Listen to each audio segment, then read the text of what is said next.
ایک جگہ میں جلسے میں گیا شیوپوری، گرمی کا زمانہ تھا، کپڑے پسینے سے بھیگے تھے۔ ایک آدمی میلانی اسٹیشن پہ مجھے لینے کے لیے موٹر سائیکل سے پہنچا، اور جب لے کے چلا ہوا لگی تو بڑا سکون مجھے ملا۔ تو ہم سوچیں اتنا اچھا لگ رہا ہے، سکون کا ماحول بن گیا، چلا اس سے کچھ بات چیت کری، ورنہ ایک بھائی نہ جائے، پتہ نہیں کہاں سے کہاں پہنچا دے، تقریریں رہی۔ تو اسے ہم بتیائے، ہم نے کہا بھیا کہاں رہتے ہیں؟ ہم شیوپوری رہتے ہیں۔ نے کہا کیا نام؟ ویسے ہی گفتگو ہوتی، کہاں رہتے، نام کیا ہے، کرتے کیا ہے؟ ہم نے کہا کیا نام؟ آج بھلا۔ ہم نے کہا بھلا؟ ہم نے کہا اور کوئی نام؟ بن ماذا کیا ہے نام؟ تم سمجھتے نہیں معاملہ کچھ گڑبڑ۔ تو ہم پوچھیں بھیا تم کس کے امتی ہے؟ جب پوچھا کس کے امتی ہو تو کہتے کہ مولوی جانے ہمیں نہیں پتا۔ جوان ہو گیا، جلسے کا ممبر ہے، کمیٹی کا کہتے کہ ہمیں نہیں پتا مولوی جانا۔ ہم آگے کچھ نہیں بولے، نے کہا اس سے کچھ بولنے پہ کہا۔ جب وہاں گئے بیٹھے تھے، افسوس میں ایک آدمی چائے لے کے آیا، میرا چہرہ دیکھ کر کہا موسا کیا بات ہے، وہ لنگی نے؟ ہم نے کہا وہ کیسا آدمی یار؟ اس سے میں نے پوچھا کس کی امتی ہو تو کہتا مولوی جانا۔ کہنے رہے حضرت آپ چائے پیے ہوئے پیچھے کا ہے، جاہل آدمی، تم کا اچھا مین بتاتا ہوں کہ کیا امتی ہو؟ کہتے رہے چائے پیے کو ملکی مولانا باہر سو رہا چائے پیے۔ ہم کہا تم تو وہ سے گڑبڑ۔ بتائیے مسلمان ہیں اور یہی نہیں پتا کہ اللہ نے ہم کو کس کی امت میں پیدا کیا۔ تو علم کی دعا مانگنی چاہیے۔ حضرت امام احمد بن حنبل رضی اللہ عنہ فرماتے ہیں اطلب العلم من المہد، ماں کی گود سے علم حاصل کرو۔ بھیا بہت اچھا بول رہا ہوں، میں گڑبڑ نہ کرو، بہت اچھا میں کہا، کم کرو سے۔ فرماتے ہیں اطلب العلم من المہد، ماں کی گود سے علم حاصل کرو۔ جب ماں کی گود میں پیدا ہو تبھی سے شروع کرو۔ کب تک؟ الی اللحد، قبر تک۔ امام احمد بن حنبل کہتے ہیں جب تک کہ قبر میں تمہارا داخلہ نہ ہو اس وقت تک تم علم کے حاصل کے کرنے کے پیچھے لگے رہو۔ تو اے لوگوں آئے ہو تو تھوڑی دیر بیٹھو اور محبت سے سنو۔ سونا روز ہے، روزانہ ہے، جلسے بڑی محنت کے بعد۔ حضرت علامہ مولانا محمد ہاشم صاحب لائق تعریف ہیں کہ انہوں نے اتنی تعداد میں آپ لوگوں کو بلا کے جمع کیا، تو بڑی محنت سے جلسے ہوتے ہیں۔ سونا روزانہ ہے۔ کسی کہنے والے نے کہا ہے کہ جاگنا ہے جاگ لو افلاک کے سائے تلے، جاگنا ہے جاگ لو افلاک کے سائے تلے، حشر تک سونا پڑے گا خاک کے سائے تلے۔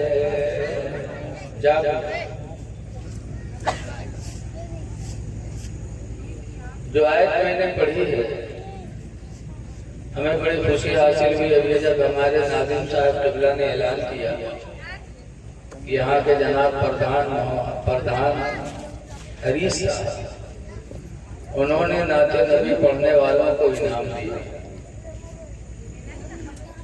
یہ بھائی چارگی کی کھلی ہوئی ثبوت ہے، اور انسان ہو اور اس کے اندر انسانیت نہ ہو تو بیکار ہے۔ ہم ہندو مسلمان بعد میں ہیں، ہم سب پہلے حضرت آدم علیہ السلام کی اولاد ہیں۔ ہم میں بھائی چارگی ہونی چاہیے۔ ہمارے پیغمبر نے فرمایا حدیث پاک ہے، نبی ہریرہ قال قال رسول اللہ صلی اللہ علیہ وسلم، حضرت ابو ہریرہ روایت کرتے ہیں کہ اللہ کے رسول نے ارشاد فرمایا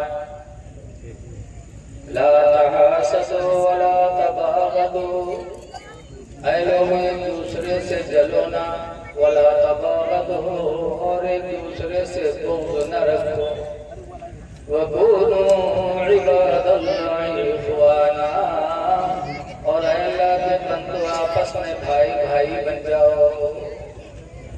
تو بھائی بھائی بن کے رہو۔ اللہ نے قرآن میں فرمایا یا ایھا الذین آمنوا، اے ایمان والو، لا یسخر قوم من قوم، کوئی قوم کسی قوم کا مذاق نہ اڑائے، کسی قوم کو کوئی قوم گری نگاہ سے نہ دیکھے کہ فلاں برادری کا ہے، یہ فلاں طبقے کا ہے، نہ، جس کو تم گری نگاہ سے دیکھ رہے ہو، قرآن کہتا ہے یکون خیرا منہم، ہو سکتا ہے وہ اس سے بہتر ہو جس کو وہ گری نگاہ سے دیکھ رہا ہے۔ کس لباس میں کون ہے کسی کو کچھ پتا نہیں۔ ولا نساء من نساء، اور کوئی عورت کسی عورت کو گری نگاہ سے نہ دیکھے۔ آج کل عورتیں بھی تو ہیں نا، جمع کپڑا پائے گی تو غریب عورت کو گری نگاہ سے دیکھے، سونے کا زیور پا گئے تو غریب عورت کو گری نگاہ سے دیکھے۔ اللہ فرماتا ولا نساء من نساء، کوئی عورت کسی عورت کو گری نگاہ سے نہ دیکھے، عسیٰ ان یکن خیرا منہن، ہو سکتا ہے وہی عورت اس سے بہتر ہو جس کو وہ گری نگاہ سے دیکھ رہی ہو۔ الحمدللہ قرآن کی اس آیت پر عمل کر لیا جائے تو تمام جھگڑے فساد سب ختم۔ سیٹی بند کر دو، ایکو بند کر دو، ایکو اگر ہو تو ایکو بند کر دو۔ ہمیں تمہیں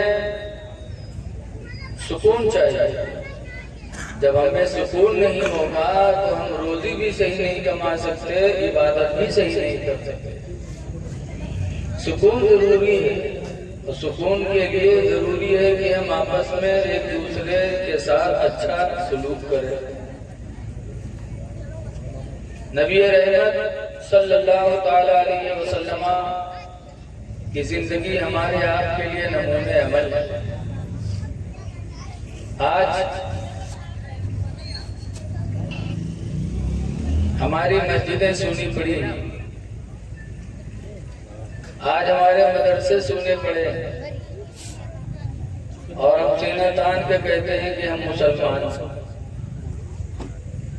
مسلمان کو صرف اتنا علم ہے کہ ہم کھائیں اچھا سے اچھا اور پہنیں، اسی کا نام نہ۔ مسلمان تو اسے کہتے ہیں جو رسول اللہ صلی اللہ علیہ وسلم کی قانون کی زنجیر میں جکڑا ہوا، اس زنجیر سے الگ نہ ہو۔ لیکن آج لوگ سمجھتے ہیں صرف کھانے کے لیے، مسلمان کھانے میں بہت آتا ہے۔ ایک مرتبہ 3 آدمی سفر کیے اور 3 دھرم کے ماننے والے، ایک عیسائی، ایک یہودی اور ایک مسلمان، تینوں سفر کیے۔ راستے میں بھوک لگی، کچھ تھا نہیں، تو کہیں مانگا تو ایک پیالی کھیر کسی نے دے دیا۔ اب کھیر ایک پیالے کھانے والے تھی، اب تینوں بیٹے پنچایت کریں کیا کھائے نہیں کا، تینوں لوگ کھائیں گے تو کسی کا بھلا نہیں ہوگا، کم سے کم ایک آدمی کوئی کھا لے تو اس کا بھلا تو ہو جائے گا۔ تو کہا ہاں یہ بات تو صحیح ہے، لیکن ہم 3 آدمی کھائے گے تو یہ ہوا کہ کھیر رکھ دو، سب کچھ سو جاؤ، اور سونے کے بعد اٹھو، اپنا اپنا خواب بیان کرو، جس کا خواب سب سے اچھا ہو وہ کھیر کھا لے۔ تو کھیر رکھ کر کے تینوں لیٹ گئے، عیسائی بھی جلدی لیٹا، یہودی بھی جلدی سوئے کہ خواب دیکھیں گے، پھر اٹھیں گے، خواب بتائیں گے، کھیر کھائیں گے، سو گئے۔ اور مسلمان کا بغیر کھائے کہاں نہیں دویا، وہ پر آنکھیں بند کیے چپ کر، اور جب وہ عیسائی یہودی پھوں پھوں کرے لگے تو مسلمان جانے گا کہ تو گہری نیند میں ہے۔ اٹھا کھیر اٹھائیس، کھیر کھائیس، پانی پیس، اس کے بعد آرام سے لیٹا، تب اس کو نیند آئی۔ اب وہ دونوں تو بھوکے رہے، جلدی اٹھ گئے، ان کا کون ضرورت ہے اٹھیں گے، پہلے سے کام تمام ہے۔ جب دونوں اٹھے تو یہ ہوا کہ بھائی مسلمان کو بھی جگایا جائے اور اس کے بعد خواب بتایا جائے، جس کا خواب اچھا ہو کھیر کھائے۔ اٹھایا تو اٹھا آنکھیں ململا، اس کیا بات ہے، میرے خواب بیان کرو، جس کا خواب اچھا ہو کھیر کھائے۔ تو کہا تم لوگ بتاؤ کیا دیتے ہو؟ تو عیسائی نے کہا آج میں سو رہا تھا تو میرے پیغمبر عیسیٰ علیہ السلام آئے اور وہ مجھے چوتھے آسمان میں لے کے گئے۔ آج بھی عیسیٰ علیہ السلام چوتھے آسمان پر، چوتھے آسمان پہ لے کے گئے، مجھے ٹہلایا، پھر واپس لائے۔ تو لوگ زمین کا خواب دیکھتے ہیں، ہم نے آسمان کا خواب دیکھا، لہذا وہ کھیر میں کھاؤں۔ تو اس یہودی کہا سنو، تم چوتھے آسمان پہ تھے اور ہمارے پیغمبر موسیٰ علیہ السلام آئے اور انہوں نے ہم کو جگایا اور وہ چھٹے آسمان تک مجھے سیر کرایا۔ آج بھی موسیٰ علیہ السلام چھٹے آسمان، کہا چھٹے آسمان پر مجھے لے کے گئے، میں 2 منزلہ تم سے اونچا تھا، اس لیے میرا خواب تم سے اچھا ہے، وہ کھیر میں کھاؤں۔ اور مسلمان چپ۔ تو دونوں کے انتری بتاؤ کیا دے دے؟ تو اس نے کہا کیا دے دے؟ میں سویا تو میرے پیغمبر حضرت محمد صلی اللہ علیہ وسلم آئے اور انہوں نے کہا اٹھ، صبح روزہ رکھنا ہے، سحری نہیں کرے گا، جلدی سحری کھا، صبح تجھے روزہ رکھنا ہے۔ تو میں نے سحری کھایا، روزے کی نیت کر لی، سو گیا۔ تو کہا کتا کھائے، کہیں کتا عمر رہے کر، لیکن تو سب صاحب بہت افسوس یار، تم بڑے بیوفا ساتھی نکلے، کم سے کم کھا رہے تھے تو ہم لوگوں کو جگا لیتے۔ تو کہا بہت چلائیں، لیکن تم چوتھے آسمان پر رہے، چھٹے آسمان پر رہے، کتنا چلے؟ مسلمان کھانے میں اتنا اے لوگوں، رسول اللہ صلی اللہ علیہ وسلم پیغام ہمارے تمہارے لیے لے کے آئے، نبی کا فرمان سنو۔ حدیث پاک میں نبی ہریرہ تھا، حضرت ابو ہریرہ سے حدیثیں بہت مروی ہیں، جتنی ان سے حدیثیں مروی ہیں شاید کسی اور صحابی سے۔ حدیث پاک میں نبی ہریرہ تھا، قال رسول اللہ صلی اللہ علیہ وسلم، حضرت ابو ہریرہ کہتے ہیں کہ اللہ کے رسول نے ارشاد فرمایا، من نفس عن مومن کربۃ من کرب الدنیا، جو دنیا میں کسی آدمی کی تکلیف کو اٹھا لے گا، جیسے کوئی بھوکا ہے کھانا کھلا دیا، گھر نئے گھر بنوا دیا، ننگا ہے کپڑا پہنا دیا، بیمار ہے علاج کے پیسے نہیں کسی نے علاج کرا دیا، تو دنیا میں جو کسی کی تکلیف کو اٹھائے گا، نفس اللہ عنہ کربۃ من کرب یوم القیامہ، تو اللہ قیامت کے دن اس کے سر سے تکلیف کو اٹھا لے گا، اللہ اس کے سر سے تکلیف کو اٹھائے گا۔ اس لیے لوگوں چاہتے ہو کہ قیامت میں اللہ ہماری مصیبتوں کو دور کرے تو دنیا میں تم ایک دوسرے کے مددگار بن جاؤ۔ پھر آگے دور فرماتے ہو، من یسر علی معسر، جو کسی تنگ دست پر آسانی کرے گا، جیسے کسی نے آپ سے قرضہ لے لیا، 1 مہینے میں دے دیں گے اور مہینہ پورا ہوا نہیں دے پایا، اب آپ اس کو بے عزت کر رہے ہو، حرام کھانے والے، جھوٹ بولنے والے، میں نے دیا میرا پیسہ دے، نہ یہ نہیں کرنا چاہیے، اس کو مہلت دو، 1 مہینے کی مہلت مانگے پھر نہ دے پائے تو پھر مہلت دے دو۔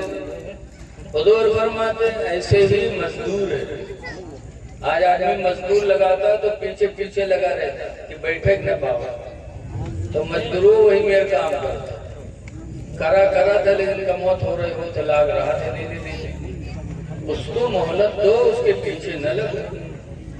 وہاں پر یہ سوچ لو کہ کاش اگر ہم اس کی جگہ پہ ہوتے اور یہ ہماری جگہ پہ ہوتا، ہمارے پیچھے لگتا تو ہم کو کتنی تکلیف ہے۔ حضور فرماتے ہیں من یسر علی معسر، جو کسی تنگ دست پر آسانی کرے گا، یسر اللہ فی الدنیا والآخرہ، تو اللہ تعالیٰ دنیا دنیا اور آخرت میں اس پر آسانی فرمائے گا۔ اس لیے لوگوں تنگ دستوں کے ساتھ آسانی کرو، قرضدار سے کام بھی نہ لو کہ کہیں سود میں شمار نہ ہو جائے، قرضدار سے چھپرا بھی نہ اٹھواؤ، اگر موٹر سائیکل اسٹارٹ نہ ہو تو قرضدار سے دھکا بھی نہ لگواؤ، ہو سکتا ہے کہیں اللہ سود کھانے والوں میں نام نہ لے۔ اپنے امام حضرت امام اعظم ابو حنیفہ کی زندگی دیکھو، کوفہ کے قبرستان میں تشریف لے گئے، ایک آدمی کا جنازہ تھا، رکھ رہے تھے لوگ، دھوپ بہت تیز تھی، تو ایک مکان تھا قبرستان کے قریب، تو اس کی دیوار کا سایہ تھا، تو دو ایک لوگ بیٹھ گئے، اور امام اعظم دھوپ میں کھڑے ہیں۔ لوگوں نے کہا حضور آپ آ جائیے، سائے میں بیٹھ جائیے، تو امام اعظم نے کیا کہا؟ امام اعظم نے فرمایا تھا سنو، یہ جو میرا قرضدار، یہ جو مکان مالک ہے نا، یہ میرا قرضدار ہے، میرا قرضہ بھی دے نہیں پایا، اگر اس کے دیوار کے سائے میں بیٹھوں گا تو کہیں اللہ تعالیٰ مجھے سود کھانے والوں میں نہ شامل فرما دے۔ امام اعظم اس کے سائے میں نہیں گئے، اور آج افسوس ہے کہ ہم ان کے ماننے والے اور پیسہ دے کر کے ہم سود لیتے ہیں۔ اے لوگوں، جس قرآن کو ہم پڑھتے ہیں اس قرآن میں اللہ نے فرمایا احل اللہ البیع وحرم الربا، اللہ تعالیٰ نے بیع کو یعنی تجارت کو حلال فرمایا اور سود کھانے کو حرام فرما دیا۔ آسانی کرو، تم دنیا میں کسی پر انسانی کرو، آسانی کرو کہ اللہ تعالیٰ آپ پر آسانی فرمائے۔ پھر تیسرے نمبر پر آگے حضور فرماتے ہیں وَمَنْ سَتَرَ مُسْلِمًا سَتَرَهُ اللَّهُ فِي الدُّنْيَا وَالْآخِرَةِ، جو دنیا میں کسی کے عیب کو چھپائے گا اللہ تعالیٰ اس کے عیب کو دنیا اور آخرت میں چھپائے گا۔ اگر چاہتے ہو کہ ہمارے عیب پر پردہ پڑے تو تم اپنے بھائیوں کے عیب پر پردہ ڈالو۔ تو آج ہم اپنے نبی کی زندگی کو بھول گئے، ہائے افسوس، آج ہم نام کے مسلمان رہ گئے۔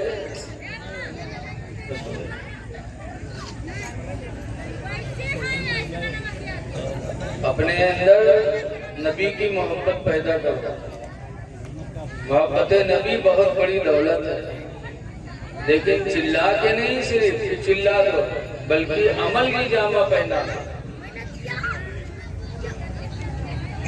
آج ضرورت ہے ہمیں، دیکھیے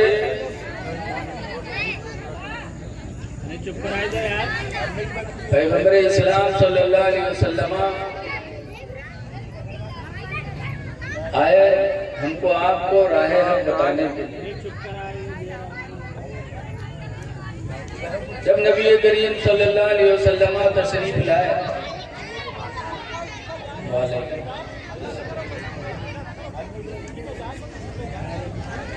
دیکھیے آپ لوگ بیٹھیے اور جو چلاتا اس کو چلانے دو، افراتفری نہ کریے، اٹھک بیٹھک کرو گے تو بات بن نہیں پائے گی۔ دیکھیے جس نبی کی محفل میں ہم آپ آئے ہیں اس نبی کا پیغام ہم کو آپ کو سننا ہے۔ وہ نبی رحمت کتنے رحم دل تھے، آج ہم انہی کی امت ہیں اور آج ہم بے رحمی کے شکار ہو گئے۔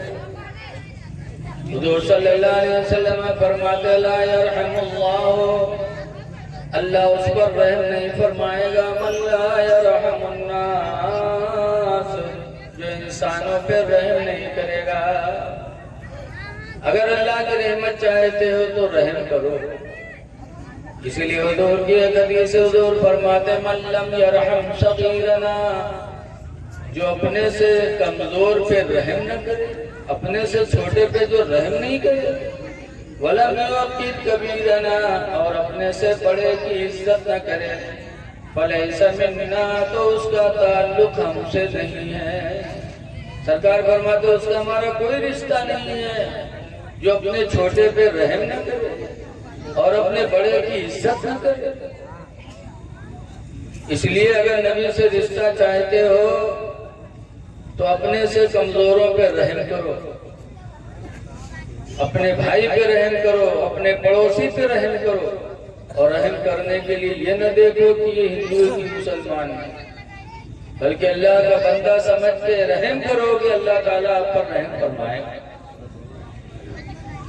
درجات بلند کر دے گا. سلطان سبکتگین ایک بادشاہ گزرے ہیں. پہلے یہ شکاری تھے، جانور شکار کر کے لاتے تھے، بیچتے تھے، وہی ان کی روزی ہوتی تھی. ایک دن گئے شکار کے لیے جنگل میں تو ایک ہرنی اپنے بچے کو بیٹھی دودھ پلا رہی تھی. سبکتگین تیر و کمان لے کے دوڑے. ہرنی اپنے بچے کو گود میں لے کے بھگی، اس کا پیچھا کیا. ہرنی بھاگ رہے تھے، سبکتگین پیچھے سے اس کا پیچھا کر رہے تھے. اتنے میں ہرنی کی گود سے بچہ چھوٹ گیا، لیکن ہرنی اپنی جان کے چکر میں بھاگ لی. سبکتگین نے سوچا چلو بچہ ہی صحیح ہے. ہرنی کے بچے کو اٹھایا، گھوڑے کے زین میں رکھا اور وہ گھر واپس چل گیا. کچھ دیر کے بعد پیچھے مڑے تو دیکھا کہ وہی ہرنی جو جان بچانے کے لیے بھگی تھی اب اپنی اولاد کی محبت میں دوڑ رہی ہے پیچھے پیچھے. سبکتگین نے دیکھا تو کہا دیکھو اب اس کو اپنی جان کی فکر نہیں، اب اپنی اولاد کی فکر کر. یہ نہیں جانتی کہ ہمیں بھی شکار میں شامل کر لے گا، نہیں بلکہ اپنی اولاد کی محبت میں دوڑ رہی ہے. سبکتگین کو رحم آ گیا. سوچا کہ ایک جانور کو اولاد کی جدائی میں تڑپانا بہتر نہیں ہے. بچہ چھوڑ دیا. سوچا آج رات ہم بھوکے سو جائیں گے تو گوارا ہے، لیکن بے زبان جانور کو اولاد کی محبت میں تڑپانا بہتر نہیں. دے دیا. سبکتگین آئے. رات میں جب سوئے تو خواب میں اللہ کے رسول تشریف لائے. کہتے سبحان اللہ. حضور تشریف لائے اور فرماتے ہیں سبکتگین تم نے ایک بے زبان جانور پہ ترس کیا، رحم کھایا ہے، اللہ اس کی برکت سے تمہیں وقت کا شہنشاہ بنایا ہے. حضور نے پیشن گوئی دی. چند ہی دنوں میں قوم نے حضرت سبکتگین کو اپنا بادشاہ تسلیم کر دیا اور تھے شکاری لیکن ہو گئے سلطان. پتا چلا انسان جب کسی پر رحم کرتا ہے تو اللہ اس کے درجات کو بلند کر دیتا ہے. اس لیے رہتی دنیا میں رحم کر لو تاکہ اللہ کی رحمت کے مستحق ہو جاؤ. لیکن آج ہم لوگ دوسروں پہ رحم کرتے ہیں، اپنے ماں باپ پہ رحم نہیں کرتے. دوسروں کے ساتھ اچھا برتاؤ کریں گے، ماں باپ کے ساتھ نہیں کرتے. یاد رکھو آج ہم دعا کروانے کے لیے بریلی جاتے ہیں، مارہرا جاتے، کچوسا جاتے، اجمیر جاتے دعا مانگنے کے لیے. اللہ ان لوگوں کے وسیلے سے دعاؤں کو قبول کرتا ہے، لیکن یہ گارنٹی نہیں ہے کہ تمہاری دعا قبول ہی ہو جائے. اللہ کے رسول نے گارنٹی 3 لوگوں کے بارے میں لیا کہ 3 لوگوں کی دعائیں اللہ تعالیٰ رد نہیں کرتا، قبول فرما لیتا. وہ 3 کون ہیں؟ نمبر 1 پر ماں باپ. ماں باپ دعا کر دیں اولاد کے حق میں تو اللہ ماں باپ کی دعا کو کبھی رد نہیں کرتا. اس لیے لوگوں پہلے اپنے ماں باپ سے دعائیں کرواؤ اور ماں باپ کی دعا تاریخ میں پڑھو. قرآن کے بعد سب سے بڑی کتاب ہے بخاری شریف. اس کے لکھنے والے کون ہیں؟ بخارا کے رہنے والے محمد بن اسماعیل. یہ اپنے ماں کے پیٹ سے نابینا پیدا ہوئے، اندھے تھے، لیکن حضور کی محبت تھی تو حضور کی حدیثوں کو یاد کرنے لگے. اور 1-2 نہیں، 1000-2000 نہیں، کئی لاکھ حدیثیں انہوں نے یاد کی. آج ہم آپ کے سامنے مولانا بڑے بیٹھے ہو، اگر 20 حدیث کہہ دو تو پسینہ آج سنا نہیں پائیں گے. اور انہوں نے کئی لاکھ حدیثیں یاد کی نابینا ہونے کے باوجود. اور کتنی محنت سے یاد کیا، ایسے گھروں سے بھی یاد نہیں کیا، بلکہ لکھا ہے کہ ایک مرتبہ بخارا سے چلے ایک حدیث کو سننے کے لیے. اور مہینوں کا سفر کیا، پتہ پا گئے کہ فلاں جگہ ایک آدمی ہے جسے حضور کی ایک حدیث یاد ہے، تو چل دیے بخارا سے، مہینوں چلتے رہے تب وہاں پہنچے۔ پوچھا فلاں کا مکان کون ہے، بتایا وہ، وہاں گئے، دروازہ کھٹکھٹایا، محمد بن اسماعیل نے، تو اندر سے وہ آدمی نکلا، روٹی کھا رہا تھا، ہاتھ میں روٹی اور منہ میں نوالا، چبلاتا ہوا آیا، دروازہ کھولا، سلام ہوا۔ امام بخاری کہتے ہیں، محمد بن اسماعیل کہتے ہیں کہ مجھے فلاں آدمی سے ملنا ہے جس کو حضور کی فلاں حدیث یاد ہے۔ کہاں وہ میں ہی ہوں۔ اتنے میں منہ کا نوالا ختم ہوا، پر روٹی پھر سے کاٹ لی، کاٹ کے کھانے لگا کھڑا کھڑا۔ امام بخاری کہتے ہیں مجھے فلاں سے ملنا ہے جسے حضور کی فلاں حدیث یاد ہے۔ کہاں وہ میں ہی ہوں۔ آپ ہی ہوں، کہاں؟ کہا میں بخارا سے چل کے آیا ہوں، لیکن میں بخارا واپس جا رہا ہوں، آپ جائیے، میں آپ سے حدیث سننا نہیں چاہتا۔ کہا کیوں؟ اتنا لمبا سفر بخارا سے آئے، 1 مہینہ چل کے، اور سنو گے نہیں؟ کہا نہیں، میں تمہارے منہ سے اپنے نبی کی حدیث سننا نہیں چاہتا۔ کہا کیوں؟ کہا جب نبی کریم کا حکم ہے کہ کھڑے ہو کر کھانا سنت کے خلاف ہے، میرے نبی نے کھڑے ہو کر کھانے سے منع کیا، تم کھڑے کھڑے روٹی کھاتے رہے، بات کرتے رہے، تو جب تمہارے دل میں نبی کی ایک سنت کا معاملہ نہیں ہے، تمہارے دل میں اہمیت نہیں ہے ایک سنت کی، تو مجھے تم پر بھروسہ بھی نہیں ہے کہ تم میرے نبی کی حدیث بھی صحیح سناؤ۔ جب تم میرے نبی کی سنت کا احترام نہیں کرتے تو مجھے بھروسہ نہیں کہ تم میرے نبی کی حدیث سے سناؤ گے۔ واپس چلے آئے اور اس کے منہ سے حدیث رسول نہیں سنا۔ 1 مہینہ گئے، 1 مہینہ پھر واپس آئے ایک حدیث کے لیے، لیکن بے عمل انسان کی زبان سے وہ حدیث سننا گوارا نہ کیا۔ اتنی محنت کے بعد 23 لاکھ حدیثوں کو یاد کیا، آئے پھر اپنی ماں سے کہنے لگے، اماں 23 لاکھ حدیثیں میں نے حضور کی یاد کیا ہے، جب کوئی پوچھے گا بتا دوں گا، لیکن میں مر جاؤں گا تو میرے نبی کی حدیث کون سنائے؟ کہا پھر؟ کہا ماں میں ان حدیثوں کو ایک جگہ لکھ کر کے ایک کتاب بنانا چاہتا ہوں۔ کہا بیٹا تم نابینا ہو، تم سے کام کہاں ہو پائے گا؟ اگر اللہ تعالیٰ تمہارے نصیب میں نعمت لکھی ہوتی تو اللہ تمہیں نابینا نہ بناتا۔ تب محمد بن اسماعیل کہتے ہیں، اے میری ماں، مجھے معلوم ہے کہ لکھنے کے لیے آنکھ میں روشنی چاہیے، اللہ نے مجھے اندھا بنایا، لیکن اے میری ماں مجھے یہ بھی معلوم ہے کہ تم میری ماں ہو، اگر تم نے دل سے دعا کر دی تو اللہ تعالیٰ تمہاری دعاؤں کے طفیل میری آنکھوں کی روشنی کو واپس فرما دے گا۔ اے میری ماں دعا کر دو کہ اللہ میرے آنکھوں میں روشنی دے دے۔ امام بخاری کی ماں کہتی بیٹا یہ بات ہے تو آج رات میں اپنے رب سے دعائیں کروں۔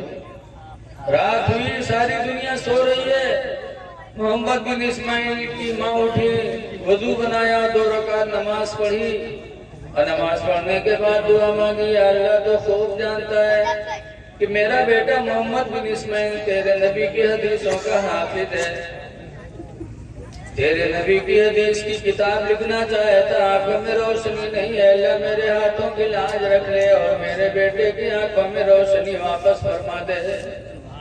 روایتوں میں لکھا ہے کہ ماں نے رات میں دعا مانگی اور صبح محمد بن اسماعیل اٹھے تو الحمدللہ دونوں آنکھوں میں بھرپور روشنی موجود تھی، اور ایسی روشنی کہ کعبہ کے حرم میں بیٹھ کر حدیث لکھنے لگے، دن میں سورج کے اجالے میں لکھتے، رات میں چاند کے اجالے میں لکھا کرتے تھے۔